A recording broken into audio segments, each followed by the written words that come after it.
Hey everybody, I'm Samurai Sam, and now I am about to look at my PlayStation 3 collection. It's been almost exactly, as of this year, as of this filming, it's almost exactly 10 years since I got my PS3.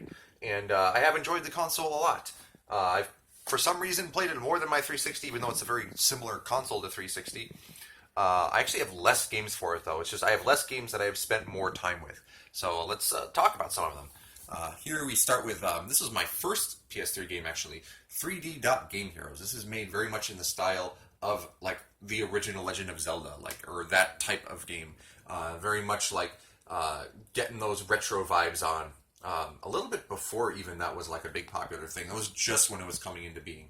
I played some of this game. I didn't like progress super far. Like it seems pretty good, but like I don't know. I didn't feel like playing it all the way to completion. I don't know, maybe I will someday. But I do like and respect the game for sure. And we've got another Centuries Episode R. This is a Japanese import, and I got it for free actually from somebody. And it's like a mech action game, and I don't really know how to describe the gameplay because I haven't really spent time with it after all these years. Another import, this time from Europe.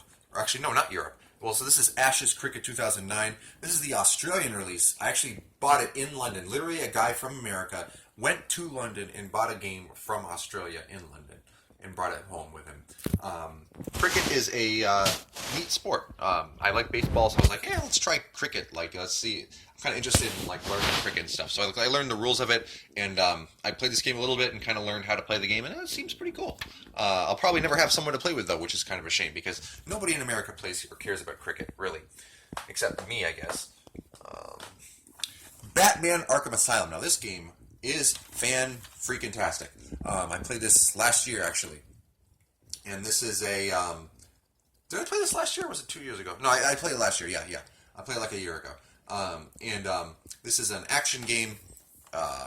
Obviously set in the Batman universe, but you got I almost said Heath Ledger is the Joker. No, that's not right. Mark Hamill's the Joker. He does a fantastic job. This game, the Joker really makes this game, it's got a great like a story, great gameplay, great atmosphere. It's just very, very, very well made and fun. And just like even if you've never like really gotten into Batman, I highly recommend this game. It's that good. This game is super good. It exceeded my expectations. I waited a long time to play it, and I was like, when I finally played it, I was like, why did I wait this long? This game rules. Best of PlayStation Network. So if you saw my 360 video, you saw I have a lot of these compilation discs. This is similar. Unfortunately, what's kind of stinks about this one is that you can't play the games right off the disc. You use the disc to install them. But it's got 4 games on here: Tokyo Jungle, When Vikings Attack, Fat Princess, and Sound Shapes. Tokyo Jungle is the one that I've spent the most time with on here. It seems like an interesting game. It's like a post-apocalyptic, you play as animals and try to survive kind of game. And then Fat Princess I know was like popular, but like I don't even really know like how it works. I think it's like an RTS, like a multiplayer RTS, or is it Tower Defense? Maybe it's Tower Defense. I don't remember. But I can't say too much about these games. Tokyo Jungle seemed like okay and like interesting concept and stuff, but like well, yeah. Catherine. So this is a unique game from Atlas where like you have a girlfriend like or like a fiance or something, and then like you're suddenly apparently cheating on her question mark with this younger chick, but like you don't remember actually doing it. She just keeps waking up like in your apartment every day, and like you don't know why. And it's got like kind of a crazy story. And the gameplay is like puzzle oriented. It's like an action puzzle sort of thing. You're trying to climb a tower and you need to rearrange blocks to do that.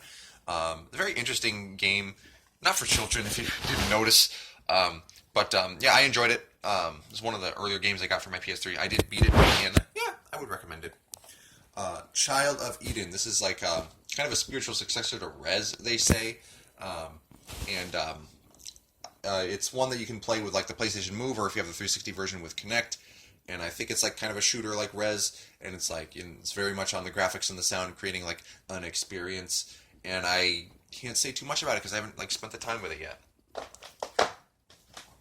Here's Darksiders. This is commonly described as like mix Legend of Zelda with like an action hack and slash game like God of War or something. And I played through most of this game. I got near the end and I got kind of stuck and I just never finished it. But I did definitely enjoy this game. if what I just described sounds cool to you, I'd say give it a shot. There's sequels that I haven't played as well.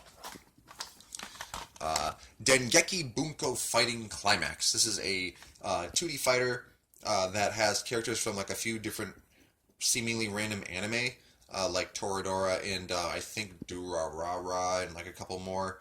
And never really like I've never gotten like really into any of the anime that are in this game. Like I've seen a couple episodes or something, but I just kind of like fighting games, and like my sister gave it to me for my birthday or something. So I'm like, yeah, why not? It's in my collection. Dragon's Crown. This is a beat 'em up. That's I do want to try this multiplayer at some point. I never really got like a good opportunity to do that. But yeah, this is I think Vanillaware made this with their like distinct graphical style, and Atlas published it. It seems cool. Beat 'em ups are not my favorite genre, but when done well, they can be a lot of fun. And this one looks like it might be a lot of fun, but I still to this day haven't like spent time with it. What am I doing? I'm crazy. Eternal Sonata, originally on the 360 and now on the PS3 with new content.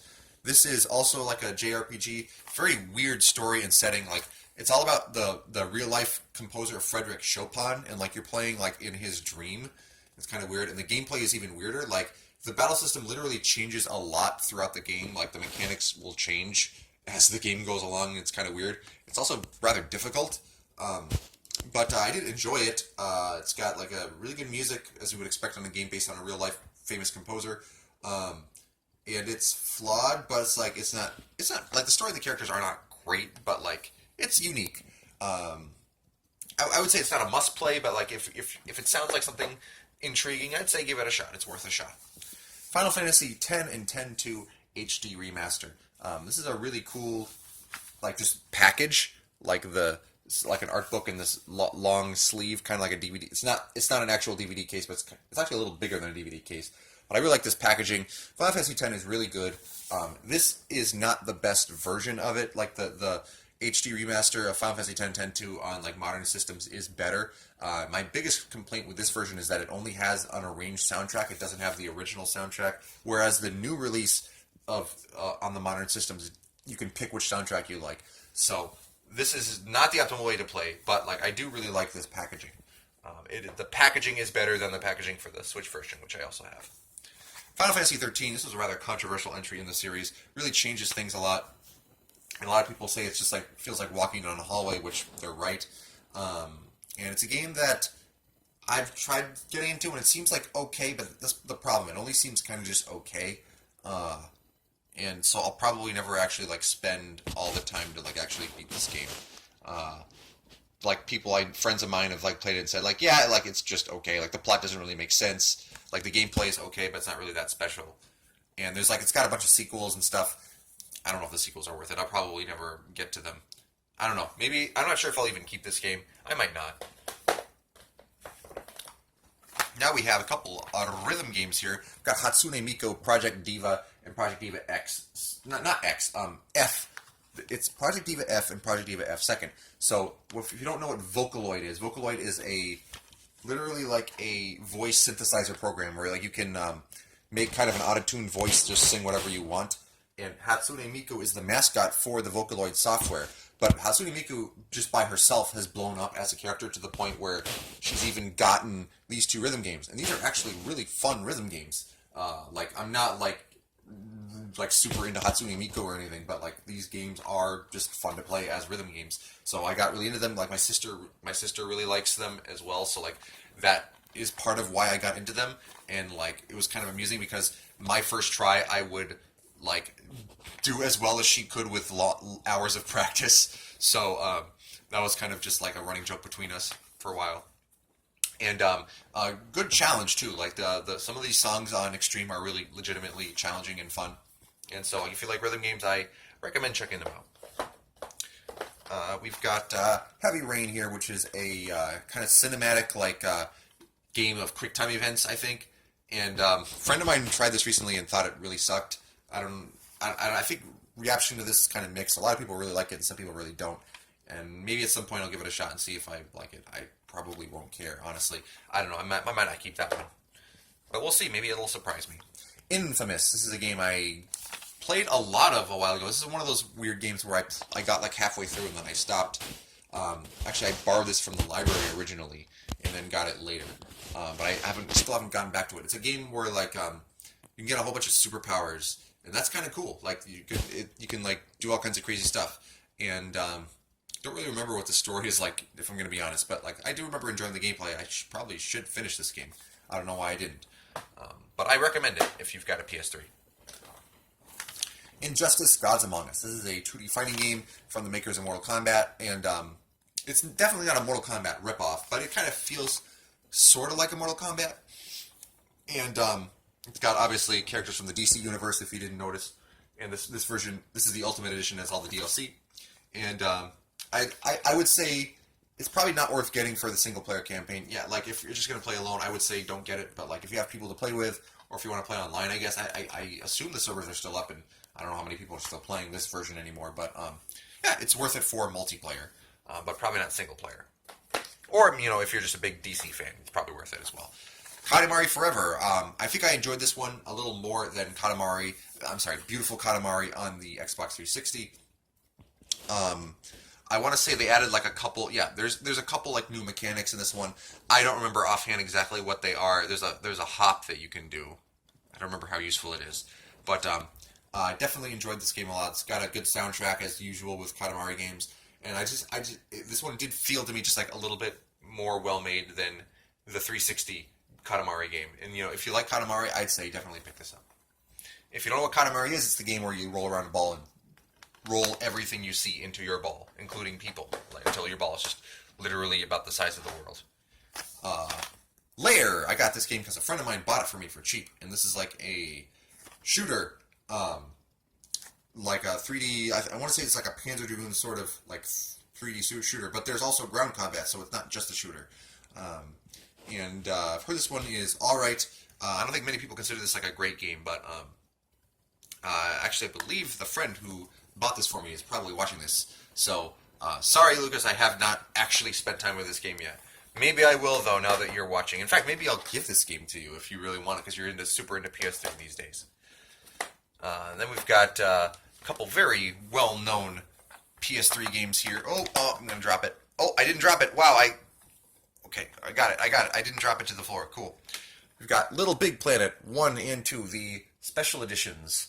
Little Big Planets, they're platformers, and I've played them some, but like they didn't really grab me that much. Like obviously the visuals and the graphics and the audio are obviously really well done, but like I don't know, I played it for a while and I was like, yeah, this is all right, but like, I don't feel like playing it anymore. The main draw of these games, I think, is like the user created levels. There's like a ton of super creative stuff that people have done with these games, and they're cool. I'm not super into it. Yeah, I don't know. I'm not going to spend the time to like make my own levels really, but it is kind of cool to see what other people have done. Some people have done some really crazy stuff in these engines, and yeah, I don't know. I feel like these are probably worth having in the collection, but probably not games I'm going to spend a ton of time with. I'd say they're probably worth it though if you're collecting for PS3. Metal Gear Solid 4: Guns of the Patriots. This is the epic conclusion to the Metal Gear timeline, the last game chronologically in the series, and it does a very good job of kind of being a big dramatic like ending to things. Very, very good. And a lot of fun gameplay here as well. Definitely don't play this if you haven't played the other Metal Gear games, though. Definitely not. But very crazy, a lot of crazy over the top stuff in this game. Like a lot of it's very Hideo Kojima. Very Hideo Kojima. So I would say, play Metal Gear Solid on the either the PS1 version or the GameCube version, and see if you like it, and eventually work your way up to that game. Speaking of Metal Gear, here's the Metal Gear Solid Legacy Collection. So this has what were like just about all the Metal Gear games up to this point, at least the mainline series games, although it's weirdly missing portable ops. Although one flaw of this compilation is that it comes with a download code for MGS1 on the PlayStation Network, so it doesn't actually have Metal Gear Solid 1 like on the disc, unfortunately. This is a very, very cool compilation. It even has Metal Gear Solid 4 like on here on its own disc. Definitely was a must-have when this first came out for me, being a Metal Gear fan. It's the optimal way to play still, I think, a couple of these games. This past year I played Metal Gear Solid 2 HD, use it on this compilation. Loved it. One of my favorite games ever. If you can still get it new somehow, get it new and get Metal Gear Solid 1 with it as well. MLB 09, the show. Again, I like sports games. I like to have them. I think part of the reason I don't spend a ton of time with them is that they often require like a big time commitment to really get the most out of them, and I usually don't want to commit that much, at least these days, this part of my life, maybe in sometime in the future. But got my boy Dustin Pedroia on the front. I'm a Red Sox fan, so that's really cool. I know MLB The Show is a very good series. Mortal Kombat versus DC Universe. And I enjoyed this game. I didn't get it when it came out. Like, I played it years later. But first, like, time Mortal Kombat ever really did crossovers. And it's actually more of the style of, like, a 2D fighter rather than, like, the 3D engine that we saw in the previous generation. And I think it works well. And I played the story mode, and it was fun and kind of goofy, if I remember right. Not anything too, like, mind-blowing. Like, it's probably best played with friends. But even then, like, if you can find it for cheap, I'd say still pick it up anyway. It's kind of like a precursor to Injustice, really. Like, Injustice is kind of like the sequel to this, but minus the Mortal Kombat, although Scorpion is a DLC character that is also just there in the Ultimate Edition. Mortal Kombat Complete Edition. So, this is a sequel in the series that they decided to just call Mortal Kombat for some reason, with no number or subtitle. This one contains the 4 DLC characters on the disc, and the PS3 version also has Kratos from God of War as an additional playable character. And I really, really enjoyed this game. It basically takes everything that was good about Mortal Kombat gameplay and made it better. Has just about all the characters you would want in it, and just a lot of fun to play. I feel like this might even be like the pinnacle of the whole series, possibly. It is very, very violent, which is to be noted. Not, if you can believe it, the sequels that came after this are even more over the top with the violence, and to the point where like I can hardly even like really enjoy the violence anymore because it's just too gruesome. But it kind of started with this game. This game kind of put it in that direction. But this is one of my favorite games of that console generation. Highly recommended if you got a PS3. NCAA Football 12. Yeah, another sports game. Surprise, surprise, I haven't really spent time with it. But I have it. I have it, baby. Ni no Kuni, Wrath of the White Witch. Now, this is it's a Studio Ghibli Games. Now, Studio Ghibli is a animation studio very famous for films like Spirited Away, My Neighbor Totoro, if that's Studio Ghibli, right? I believe it is. Kiki's Delivery Service, Howl's Moving Castle, Ponyo, all the many, many movies like that with a very distinct, beautiful graphic style. And it is done very well in this RPG. It's kind of like a Pokemon vein of like you're collecting monsters. It's probably a little more comparable to Yokai Watch in the sense that, at least in the sense that like you can't actually like throw a Pokeball. You need to like rely on a certain chance that a monster will befriend you. But some really good characters in this game. Drippy, this little fairy dude in the back with a weird nose, is my favorite character. He's a delightful sidekick of yours. There's some flaws with this game. Some parts of it frustrated me. The AI of your party members can be very dumb at times, and that really annoys me at times. And relying on random chance to catch the monsters you want is also sometimes not fun. But the music is to die for. The graphics are beautiful. Definitely one to check out. How many times can I say definitely in one video? You tell me. Ninja Gaiden Sigma. This is kind of a weird remake of Ninja Gaiden 1 on the... So Xbox, the original Ninja Gaiden on the Xbox was a thing, and it was really good. Then they made Ninja Gaiden Black, which is like a remake of the game on the same console generation, or rather a version with more content.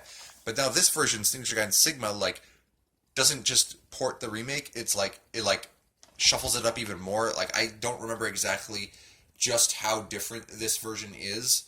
I think people are kind of split as to which one is better. I think most people say that Ninja Gaiden Black on the Xbox is the best version, but this is also good. It's Ninja Gaiden, it's good. Odin's Sphere with subtitle that I'm going to butcher.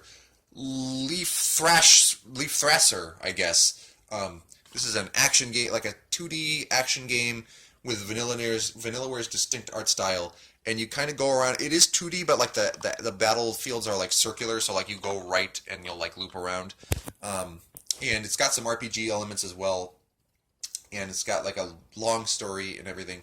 And I played it for a while, and like it seemed really impressive. Although like for some reason I just didn't feel like sticking with it. I don't know why. Like it seems I was like, oh, this game is cool. This game is really cool and beautiful and stuff. And I think I've had my fill, and I guess that's happened to me with games more than I tend to think. I usually feel like I finish games I start, but sometimes I don't. That's another case of a one time where I didn't. Persona 4 Arena. I've already talked about in the 360 episode Ultimax. This is actually the first game that came before Ultimax. And it's got a long story mode, which you expect from Persona games. Like, the Persona games are all about the characters, at least the ones after the second one. I really like Persona 4 and the characters of Persona 4. So, surprisingly, I haven't actually spent all the time on this one yet. I started the story mode, but I didn't continue with it. And it is a fighting game, kind of like Guilty Gear. And if you like fighting games, it's probably worth it. Even if you haven't played Persona. Speaking of Persona 5. Now, this game is a phenomenon. Like a very, very popular, most popular game in the series to this point. One of the most popular JRPGs in recent memory. And it's very, very, very good. Even though it's got some flaws. It's definitely got some flaws. But it's got a great cast of characters. It's a very long game. It's by far the longest game I've ever beaten. It took me 100 hours. It's got really fun gameplay. The style of this game is absolutely incredible. Like everything in this game is stylized and just with an extra touch of love. Soundtrack is to die for. Characters are very good. Gameplay is a lot of fun. My main complaints with this game, I think, have to do with the pacing. At times, it's slowly paced. The game is very much in love with itself. The beginning of the game is just the game lavishing how much it's in love with itself. But if you like Japanese RPGs at all, like, you just have to play this. It's very, very good and culturally significant. Although it should be noted that if you have a PS4, you really should play Persona 4 Royal, which is a remake with updated quality of life improvements and new content. That version right there is pretty much obsolete, although still very good. PlayStation All-Stars Battle Royale. This is Sony trying to capitalize on the popularity of Smash Brothers. It's not nearly as good. I have not played a lot of this game, although I have seen a review of it that really described the flaws really well. The way the gameplay works is not as good as Smash. It requires you... I don't remember exactly how it works. I have it because I like crossover games like this. Maybe I'll play it with friends or something when friends are over, but it's not one that I intend to really spend a ton of time with because I know it's a very flawed game. Portal 2, this game did not disappoint. Portal 1 was amazing. Portal 2 is more amazing. I mean, it's more of the amazing. It's probably a better game than Portal 1, actually. Yeah, I would say it is. It's got a great story mode with a lot of memorable, funny moments and just really good, solid puzzle action gameplay. And what's really cool about this one is the co-op mode, which is a complete own separate campaign that you play with a friend, and you put your heads together to solve puzzles, and it's just really, really good. Like, you have to play this game. Like, if you like video games, pretty much. Pro Evolution Soccer 2012. Another sports game. Another game that you keep telling myself I'm going to play, and then just don't, I guess. Here's Puppeteer. This is a platformer, I think. I've played some of this game. Not a ton of it. I played it for a little while. It seemed kind of cool. Like, I don't know, for some reason a lot of these Sony platformers, like 3D platformers, like Little Big Planet, Tearaway, and Puppeteer, like, they're good, but, like, I tend to not, like, be really in love with the, like, it's like, I recognize it's very good, like, art and design and stuff, but, like, they don't tend to, like, make me want to keep playing. I don't know how else to explain it. Ratchet and Clank Future Quest for... No. Tools of Destruction. Ratchet and Clank is a series that I beat the first one, and I have played through like half of the second one. And they're good games, but I didn't think they were as great as people say they are, or people seem to think they are. Maybe at some point I'll try this one and see if this changes my mind. But, yeah, like Ratchet and Clank, I think they're good, but I don't think they're really essential, although some people would argue with that. We've got here Ratchet and Clank All for One. I think this is a more multiplayer-focused Ratchet and Clank game, if you can believe it. Like, you and up to 3 friends can team up and try and beat this game, I guess. I can't really tell you how good it is because I haven't had the opportunity to really do it myself. Here is Rayman Origins. Rayman is a rather highly regarded series, and this is back to the 2D platformer roots after a couple of forays into the third dimension. And it's got like a nice and distinct art style. I haven't really played it a lot, and I really should. I don't know why I haven't. But, yeah, Rayman Origins is apparently a very good platformer, and I should find out for myself, but I haven't really played it enough to say what I really think. Sonic and Sega All-Stars Racing, a good game, I believe. Mario Kart spin-off. Actually, I haven't played this one a lot. I've played the sequel a lot more, which we'll get to in a future episode. But yeah, it's kart racer with a lot of Sega characters in it, and yeah, it's very much in the vein of Mario Kart.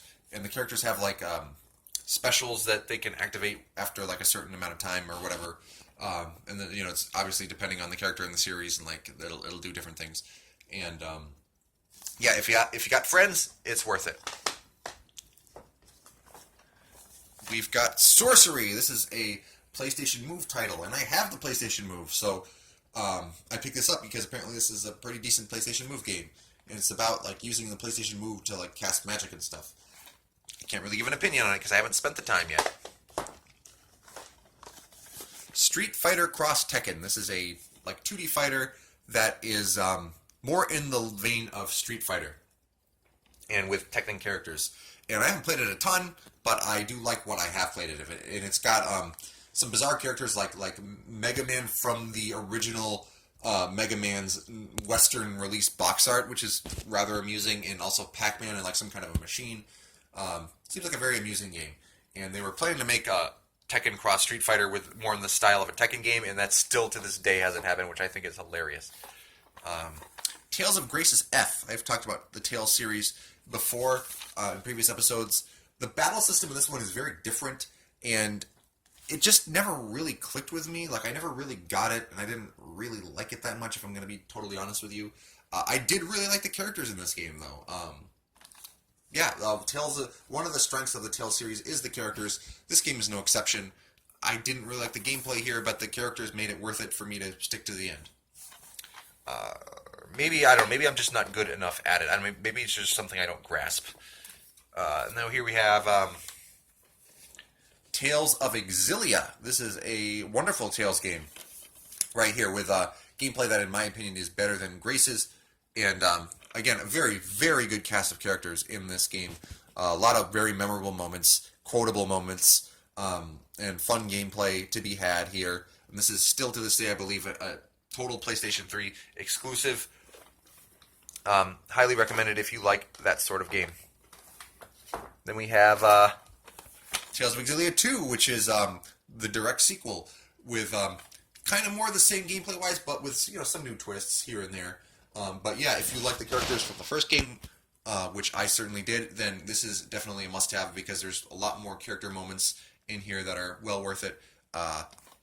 One thing that's a little weird with this game is that there's like a debt system. Like, to progress in the story, you need to pay a certain amount of money to pay off a debt you have. It's kind of weird, but I didn't mind it too much.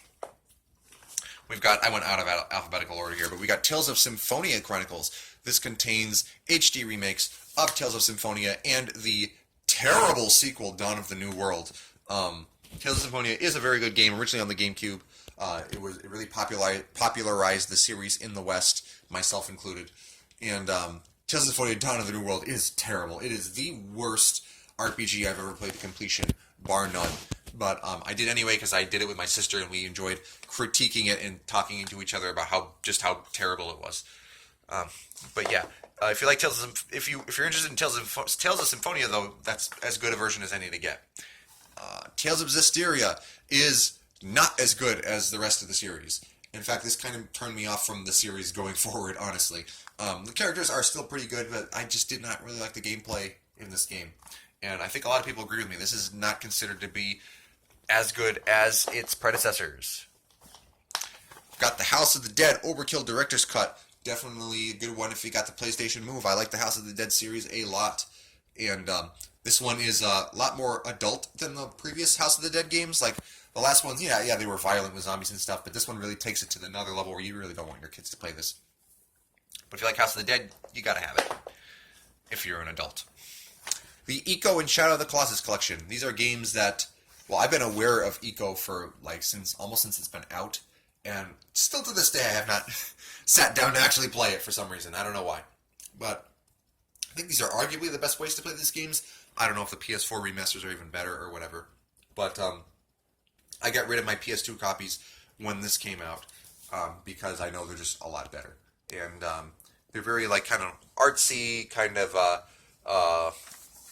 unique action games. And at some point I'll find out for myself exactly what I think. King of Fighters 13, 2D fighter, very good one. I haven't played a lot of it, but what I have played, I liked. That's kind of all I can say about it. If you like King of Fighters, you gotta have this one. Then we've got Tiger Woods PGA Tour 12, the Masters, also PlayStation Move compatible. This is one of few golf games to actually have the Masters in it and Augusta National as a course, which I think is really cool. And I can't say too much about the game itself because I just haven't played it a lot. But I have PlayStation Move, so I thought that, like, I kind of had to have that one.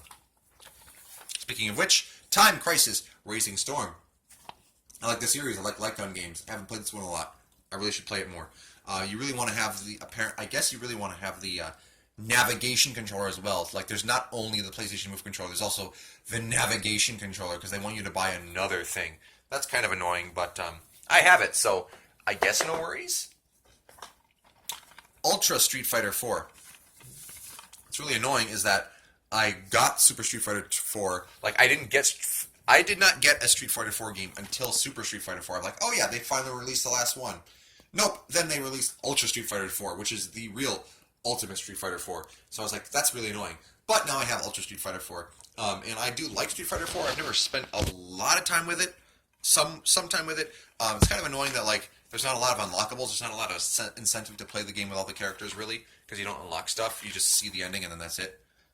But, yeah, there's a lot of fighting games out there, obviously. This is probably one of the better ones, but I haven't spent a lot of time with some of these fighting games just because there's just so many fighting games. Ultimate Marvel vs. Capcom 3. This one is one I did actually play a lot and, like, beat the game with every character and everything. So Marvel vs. Capcom 2 is one of the best fighting games ever, and this one is probably not quite as good as MVC2, but it's still very good in its own right and has a lot of what's good about MVC2. Actually, one thing I really like about this game is that it has a little more personality. I mean, not a little more. It's got a lot more personality than MVC2 because the characters actually have, like, win quotes. The characters will talk to each other. There's character-specific themes. And it is a lot of fun. It's a little button mashy, but highly recommended. I think it's one of the better fighting games on the system. We've got Under Defeat HD Deluxe Edition. This was like kind of a limited release, I think, through Amazon only. This is a shoot 'em up. It was originally on the Dreamcast, a very, very, very late Dreamcast game. And it is one that is definitely helped by twin sticks. So this is a game where, like, you can aim in one direction and then shoot in the other direction and stuff like that. It's kind of a unique shoot 'em up. It doesn't really have a feel like most other shoot 'em ups of its ilk. And I enjoyed it a lot. It's definitely one that you should get. If you got the PS3 and you like shoot 'em ups, I recommend it wholeheartedly. Valkyria Chronicles. This is a you call it a strategy game with it's a little hard to describe. So it's a strategy game. It is like turn-based, but like you basically take control of a character and then there's some action aspect to it. Like with the way you move your character around, it's not like on a grid like a lot of strategy games, turn-based strategy games. You actually like move them around freely. It's pretty cool. It's also, I like to describe it as a puzzle game disguised as a strategy game because really the game is all about finding the fastest way to beat each level, and like there's often like a trick to it of some kind. It's got a story which is often described as baby's first World War II allegory, at least I mean in my own friend circle. And it's good. It's got some flaws, but it is a fun and unique game from Sega. Recommend it if you like that sort of thing.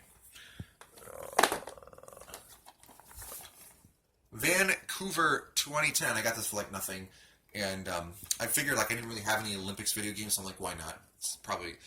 I know this is considered not like a great game, but it's considered like a decent game. I don't know. I thought it'd be interesting for the collection. Can't really say too much about it. Haven't spent time with it. We've got XCOM: Enemy Unknown. This is a strategy game, like a turn-based strategy sort of thing, where you got like a squad and. It's very strategic, and I can't really say too much about it. There's tactical multiplayer in here, which is cool. And I know these games are considered very good, the XCOM series. But I can't really give my own experience, because I just haven't really spent the time. I got it for, like, nothing, I think. And then last, but certainly not least, we've got You Don't Know Jack. This is a very, very, very good trivia game with a fantastic sense of humor. Great multiplayer. You can actually play it single player, but why would you want to? I think that's dumb. But it's got a really like fun and wacky way of like asking questions. Like they'll ask you a question and then it'll be like the actual thing that you have to answer is like hidden in like the joke of the question. It's very hard to describe, but it'll be like, yeah, I'm not even gonna try, honestly. Just play this game.